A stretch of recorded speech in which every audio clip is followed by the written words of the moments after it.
নমস্কার। মিথুন রাশি বা মিথুন লগ্ন জাতক বা জাতিকাদের 2025 সাল কীরকম যাবে সেইটি আমি আপনাদের সামনে তুলে ধরবো। মিথুন রাশি বা মিথুন লগ্নের জাতক বা জাতিকাদের 2025 সাল মোটের ওপর শুভ যাবে। তবে কিছু কিছু ক্ষেত্রে শরীর সংক্রান্ত বিষয়ে আপনাদের একটু অ্যালার্ট থাকতে হবে, হেলথের কিছু প্রবলেম আসতে পারে। এবং আরেকটি বিষয় যেটি আপনাদের অ্যালার্ট থাকতে হবে সেটি হচ্ছে অর্থনৈতিক ক্ষেত্র। অর্থনৈতিক ক্ষেত্রে একটু অ্যালার্ট থাকা প্রয়োজন। কোনো আনওয়ান্টেড এক্সপেন্ডিচার হওয়া বা বড় লামসাম অ্যামাউন্ট অফ মানি কোথাও আপনি ইনভেস্ট করেছেন সেখান থেকে সেই রিটার্নটা পেতে আপনাদের প্রবলেম আসা, এই জিনিসগুলো কিন্তু মূলত মিথুন রাশি বা মিথুন লগ্নের জাতক বা জাতিকাদের কিন্তু সমস্যা আসতে পারে। তো সেই জায়গাটাই কিন্তু মাথায় রাখা প্রয়োজন। শুধু তাই নয়, এর পাশাপাশি কর্মক্ষেত্র মোটের ওপর শুভ বলা চলে। কর্মক্ষেত্রে দূর প্রান্তে আপনারা কর্মপ্রাপ্তির যোগ দেখাচ্ছে, বাড়ি থেকে দূর প্রান্তে সাকসেস দেখাচ্ছে, কিন্তু সেই জায়গাটা আপনাদের পজিটিভ হবে, সেটা নেগেটিভ কোনোভাবেই হবে না মিথুন রাশির জাতক বা জাতিকাদের ক্ষেত্রে।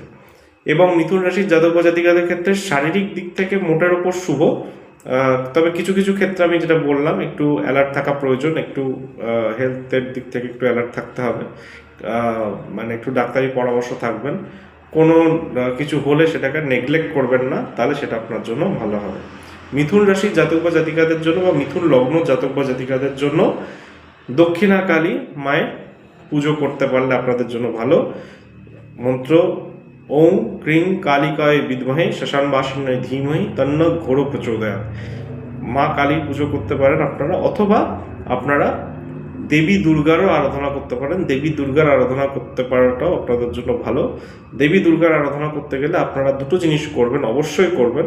একটি হচ্ছে দুর্গা সপ্তশতী চণ্ডী পাঠ করবেন, সেটি তো অনেকটা বড়।